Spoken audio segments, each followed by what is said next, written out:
I just finished a novel. Me, just finished a novel. I'm so excited. Now I need to take a deep breath. Because I said the word finished, but that's not really true. It's not really finished because there are a lot of steps that you need to take to get published. A lot of downfalls, a lot of like just really crappy days, and a lot of great days. But darn it, I wrote a novel, and I feel like that's something like I followed through and I did it. And if I did it, you can too. I'm going to start a playlist about my path to publishing so that you guys can come on the journey with me and learn a little bit, learn from my mistakes, learn from my triumphs, and kind of help to guide you. So yeah, I'm excited. In the videos, I will talk about my MFA program, and if I think it helped me, I'll probably do that once at the beginning of the process and then once at the end of the process, because maybe my view will change when I'm closer to being published. I will talk about things like query letters. I will talk about social media marketing, and I am going to outline what is happening to my book as it happens.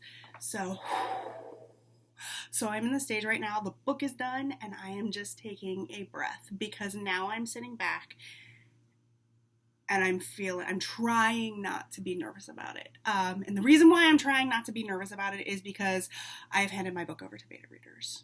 So beta readers, what are beta readers? Beta readers are basically the first people that read your novel. So I want to talk about that for my first video because I think that's, after the novel is written, I think that's an extremely important step that everyone should take. I think that if you don't have people read your novel before you go to publish, there could be some major problems, because I think a lot of times authors write things, everybody write, even emails, like how often do you write an email and the information is misconstrued or taken the wrong way? And it's because what's happening in your head isn't necessarily coming out of your fingers all the time.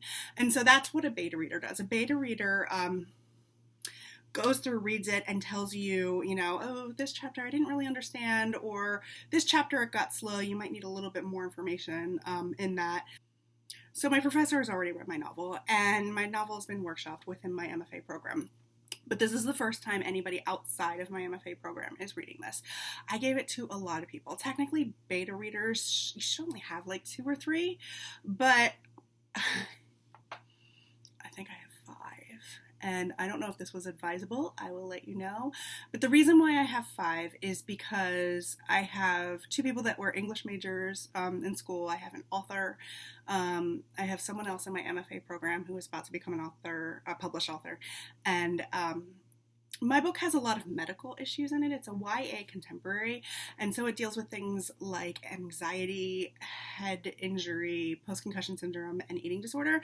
And so I wanted people with experience or medical knowledge to read it. So I also sent it to them, not necessarily for the story, but to make sure that I got my information correct and to make sure that I'm not, especially with anxiety and anorexia, I don't want to get that wrong. When you send it out to people who you trust and make sure that they're not going to share your novel with anybody. And I sent my novel along with a little just kind of blurb about the novel, and then some guiding questions that I want them to answer. So questions such as, did the story hold your attention from the very, very beginning? Was there any part in the story where you kind of lost your attention and you want to put it down and not pick it up again? Could you relate to both the protagonist and the antagonist? In my book, it's important that they also relate, the readers also relate to the antagonist. Did you notice any inconsistencies in the story? Were the characters believable? Was the ending satisfying? And then another thing that I have a problem with in my writing is that I say things more than once often. And I don't necessarily pick up on it when I read it myself. So that's one of the questions that I ask. Is there a place where I repeat myself that is not a stylistic choice? Because I know that's a problem that I have, and you may have a different problem that you may want to ask about, like, hey, do you notice this happening? This is something I do. So so what they're going to do, I've given them a month to read through and make comments. Now I know that In one of the Facebook message groups, there's a little argument going on about beta readers and if you should give your beta readers your novel before it's proofed. People are going back and forth. Of course, you want to give the beta readers the most perfect copy, or no, because they're going to have changes, so you shouldn't proofread. If you're going to be making massive changes, you're just going to have to go through and proofread again. So I decided to send it out without proofreading because I really do expect there to be changes that I make based on their suggestions and also based on the questions that I'm asking.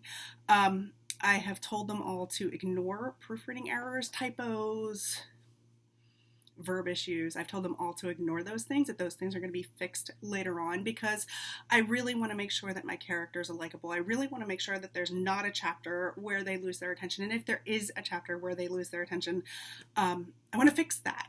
And so I don't want to spend the time editing and proofreading before I've gone through all of the revisions. And revisions and proofreading are completely different things. Revisions are, you need to change the story this way. You need to rewrite this. Maybe the plot needs to change a little bit.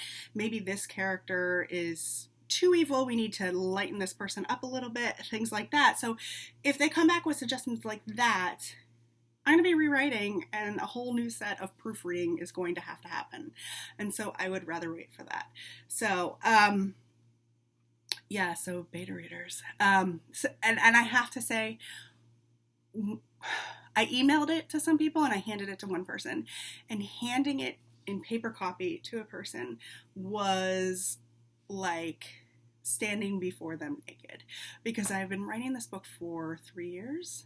And so it is very personal. It very much feels like my baby, and it's hard, but you have to be willing with the beta readers to take the criticisms, and not take them personally. And so I think that's a very important thing. Like, yes, I'm handing my baby over to you, but I also want my baby to be published, and I want to find an agent. So I am just gonna make myself strong, and I am going to accept all the criticism you give me, because ultimately it's good for me. So speaking of revisions, I've already been through, I think, 3 rounds of revisions. I've changed it to have kind of alternating perspectives between the antagonist and the protagonist, and I have changed it to be past tense instead of present tense, and there are a lot of other things that I have added in. So it has gone through 3 rounds of major revisions since I actually stopped writing it, since I actually wrote the words at the end.